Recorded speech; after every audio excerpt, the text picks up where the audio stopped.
Welcome back to Radio Taiwan International. You're listening to Geek Out. What's your cup of tea, tickles your fancy, or floats your boat? Join us as we share passions from people in Taiwan and around the world. I'm your guest host, Amanda Stevens, and today in the studio we have your regular host, Michelle Chiang. Hey, I Welcome. love doing these ones. It's powerful to sit in the host seat. Well, it is. Right? It's fun. It's fun. It's a good time, which may not necessarily be true for the rest of the topic that we're talking about today, but it's a good topic, and I think it's something that a lot of people out there will also relate to. Oh, totally. You know? So let's get into that. Yeah. What did you want to geek out about today, Michelle, and why did you put me in the host seat to allow you this opportunity? Well, listeners, if you listen to the previous episode where Kim Hyun and Amanda Stevens and myself were geeking out about cats, then you know that it is a very multifaceted pet ownership. Pet ownership is a multifaceted thing. Absolutely. And it kind of inspired me to want to do this episode because both of us, actually, myself and you, have had extensive experience in caring for maybe not the healthiest cats. Yes. So today's topic is going to be focused on dealing with pet health issues.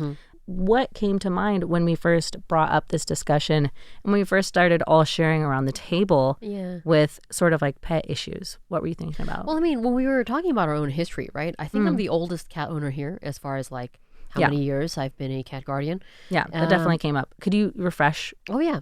I went to college after vowing to my mother as a small child that I would eventually have a house full of cats after she didn't let me have one.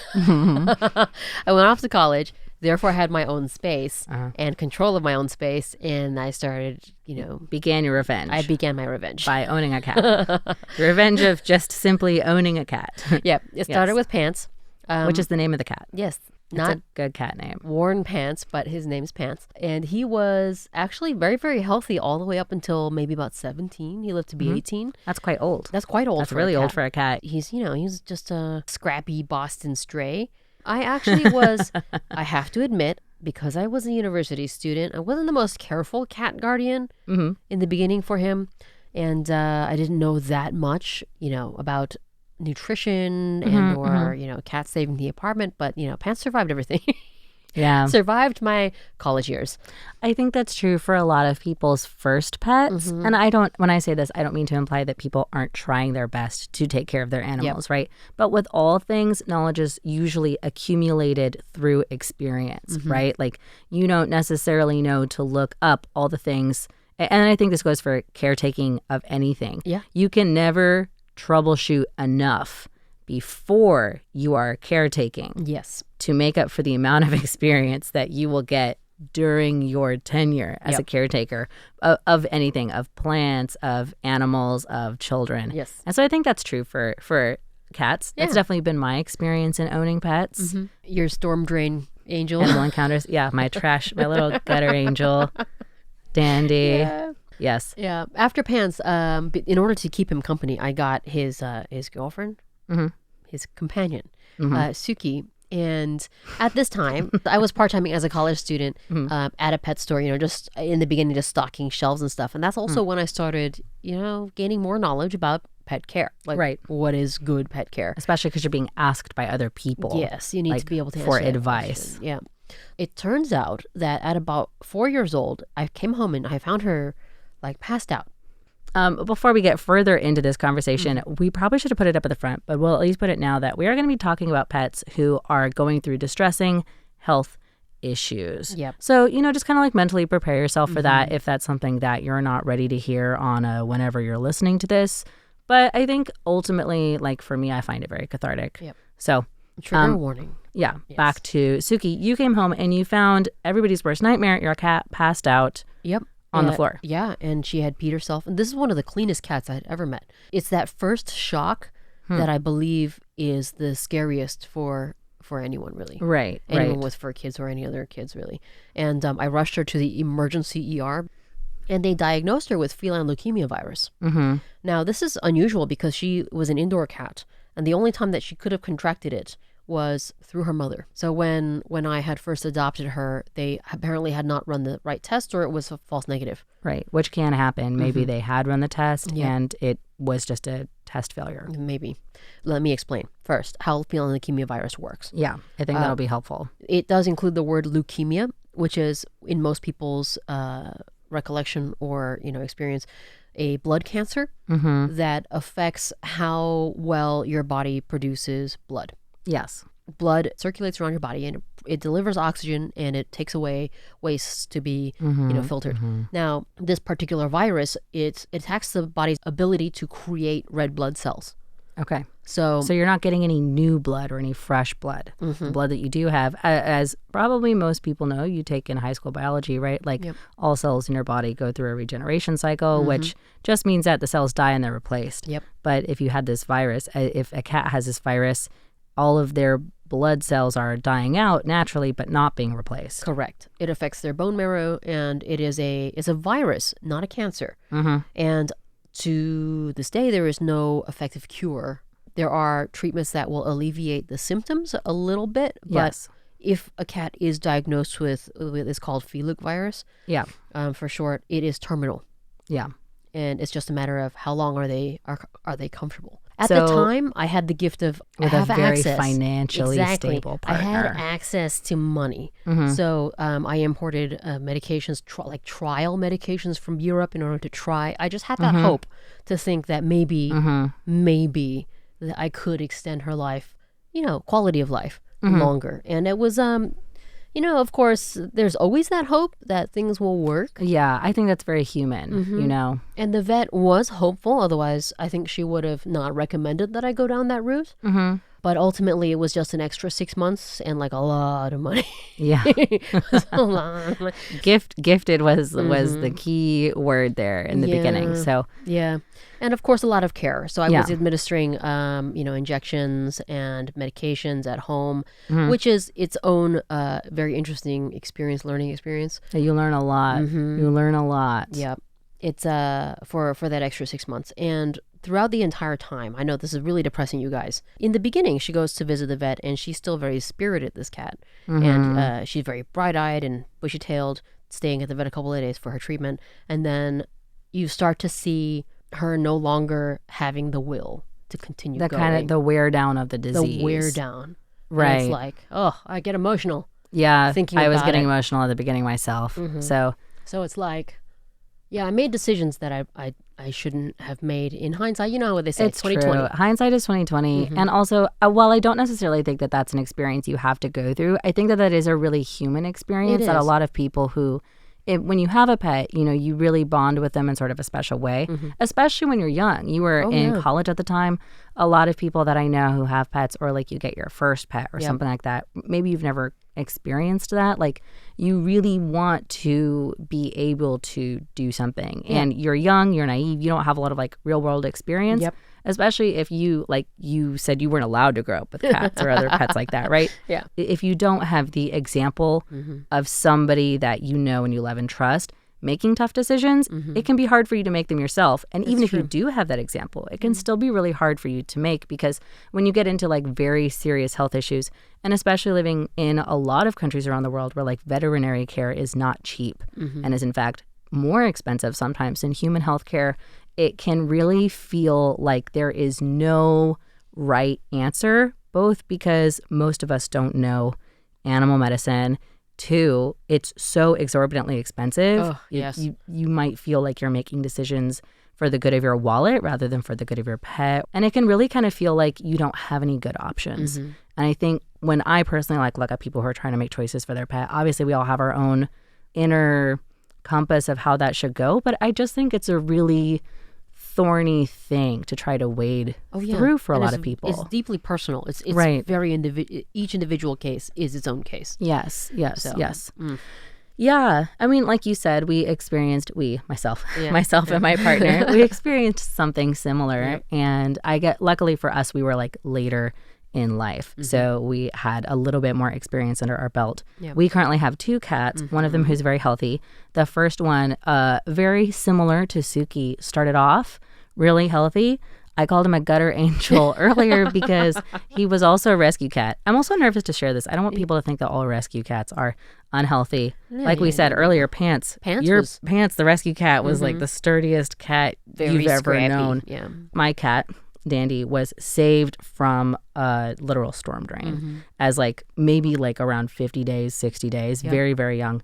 So we rescued him with like the help of a friend. We raised him up. He was healthy through most of his first year, so much as we could tell. Then right around before 2 years, I think around a week and a half, something very similar happened where I just noticed this cat who was usually like bouncing off the walls. He was just spending a lot of time resting. And it was just sort of like a slow decline of like he couldn't, or he wasn't, like you could kind of see he like wanted to get up and play and do stuff, but he just wasn't able to do so. He kind of stopped eating, and I just started getting more and more worried because I'd never had a cat. And on the outside, there was like nothing that was wrong with him. I remember I was asking everybody that I knew, but I just had this feeling that like caretakers, you know what it is, right? Where I was like, I know something's not right. So I took him into the vet, just supposed to get like a vaccine. And he did a cursory look at him, and I can't see anything wrong with this cat. There's a couple of things, but there's nothing that, like, you seem really distressed. I can't find that. And so I basically begged him. I was like, could you do, like, anything else a little bit more intensive, like a blood test? So he did. And then he was gone for a very long time, which was very scary. And he rushed back, and he came back, and he was like, oh, hey, so I did just do the test, and your cat is so anemic, he's about to die.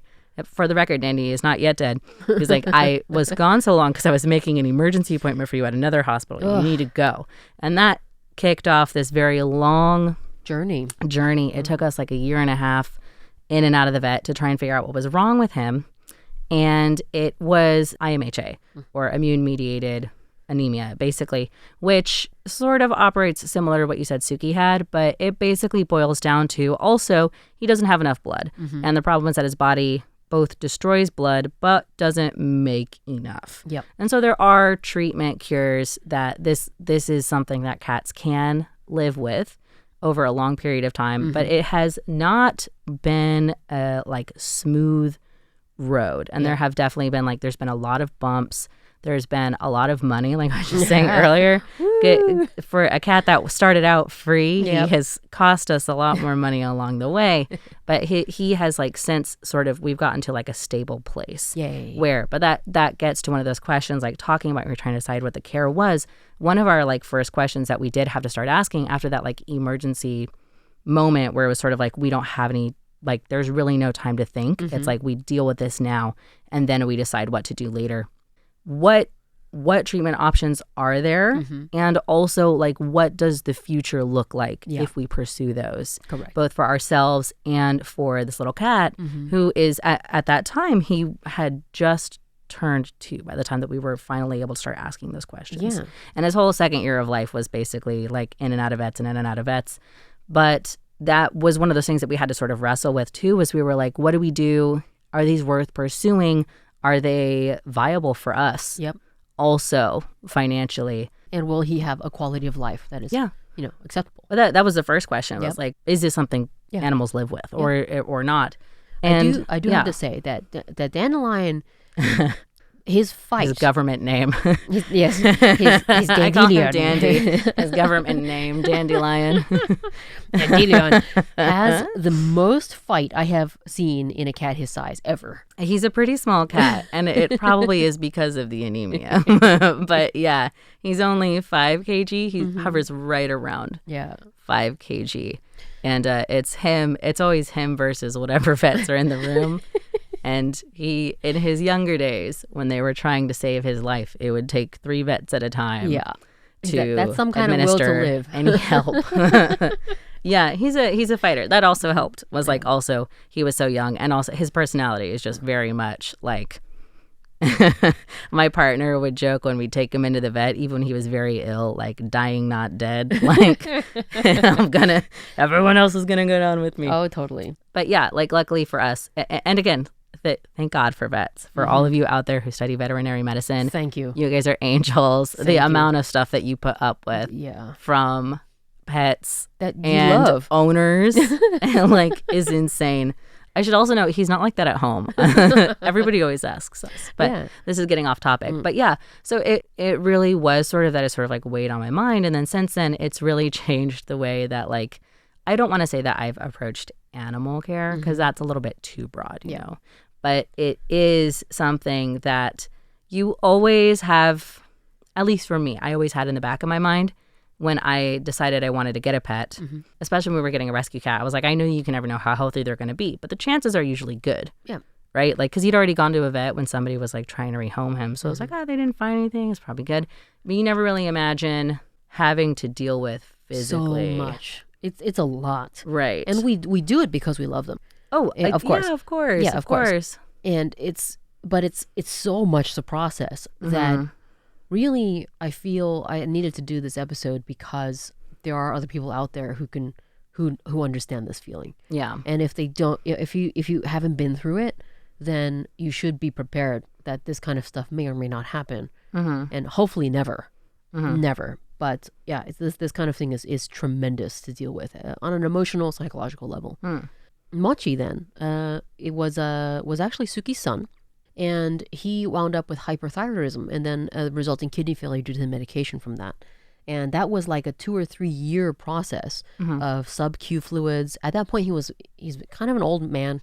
He was super chill to begin with. Yeah. So just doing sub-Q fluids and then, you know, which means sub-Q fluids are thank you. When your cat or pet, any animal is so dehydrated, instead of drinking water, they will basically give them like think like an IV, but instead of going into your bloodstream, it just goes in between the skin. Yep. And then it will be absorbed. Makes a big boob. Oh, it looks like a boob. Does not physically literally make a boob. It makes a big bump under the skin. That is just water that will go away. Yeah. Essentially what everybody imagines a camel is carrying around. It's really fat. We know this at that point, but like when you're a little kid and you imagine that like the camel hump is just water. Filled with water. That's basically what sub-Q fluid is you do that for your animals. You give them like a little hump of water. Yeah. And I remember like that over the I think it was 3 years of time, I think I took like one vacation. Yeah. Thank you, Fiona, for looking after Mochi during that time. Right. Well, because that's the other thing too, is it's very time and emotionally intensive to take care of. Obviously, I think that's something that a lot of people take into consideration when you think about children, is you know that that's going to be something that's going to happen. They're going to get sick. Not something you consider necessarily about pets. Is we generally consider them to be more independent. When you're dealing with a sick animal, it does also end up meaning a lot of emotional care and a lot of time spent not doing other things you'd rather be doing, like vacations or trips or dinners out or anything like that. Absolutely. So all of those, your life does revolve around your children, whether they actually be skin babies or fur babies. Oh, that's a disgusting term. Humans, animals, whatever it is that you give your heart to, right? Yeah. You'll see absolutely, and it's all just sorts of returns, some good, some bad. Yeah. At this point, I think I've had so much experience with medical care of pets that it is. I guess that's a silver lining. Like I now there's less freak out. And I can help others when it comes to, them trying to make decisions or how do I do this or who do I see for that, that kind of thing. It's that sort of what we said at the beginning. It's that acquired knowledge that sort of outstrips whatever you may be able to just read about in a book. Yeah, right? Indeed. So if you were then, the reason you wanted to bring this up and the reason you wanted to talk about it was sort of to address another aspect of like pet ownership. Yes. And especially one that we don't normally talk about except for on individual cases. Like usually when people bring up a story, like for example, somebody like me who's like, oh yeah, my cat is going through something big right now. What would you say to people who might be listening to this? Maybe they don't have a pet, but this is perhaps something that they're really worried about as someone who has now gone through this with multiple cats. Yeah.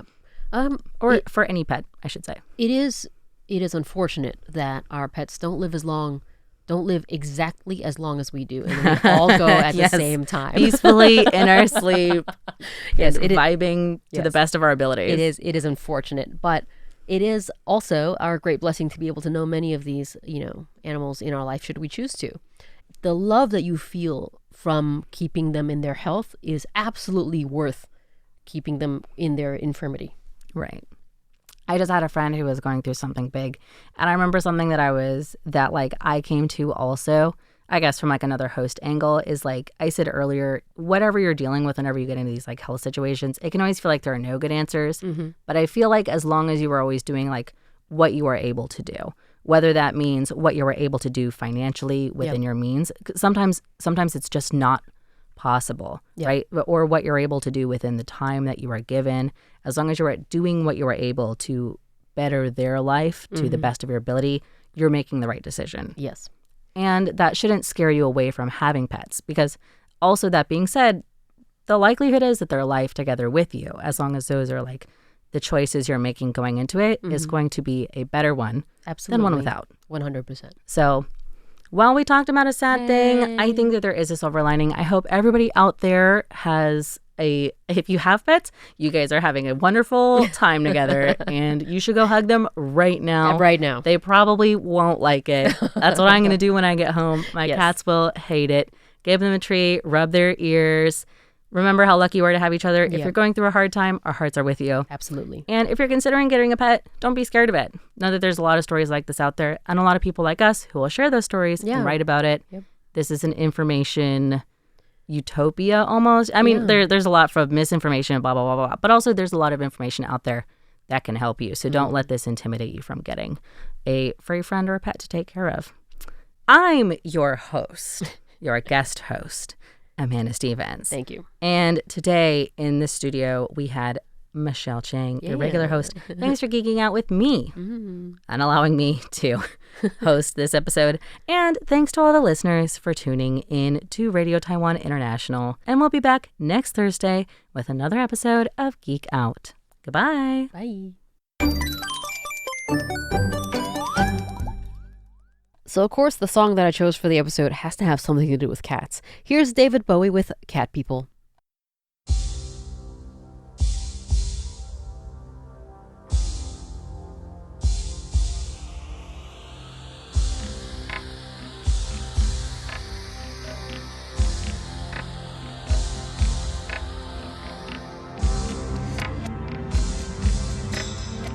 See these eyes so green,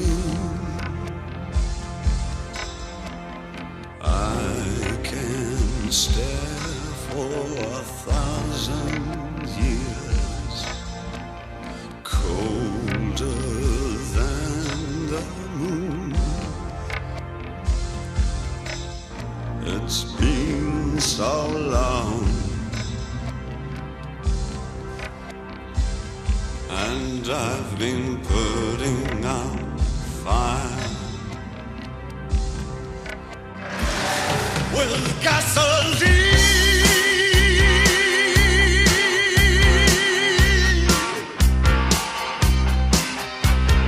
See these eyes so red, red like jungle burning bright. Those who feel me near will look lines and change their minds. It's been so long. Still this pulsing night, a plague I call a heartbeat. Just be still with me. You wouldn't believe what I've been through. You've been so long, and it's been so long. Loving putting out the fire with gasoline, putting out the fire with gasoline.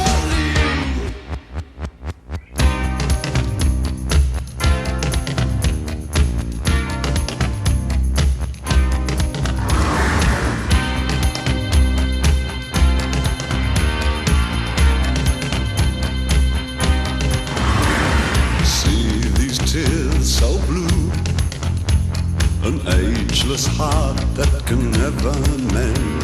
These tears can never dry. A judgment made can never bend.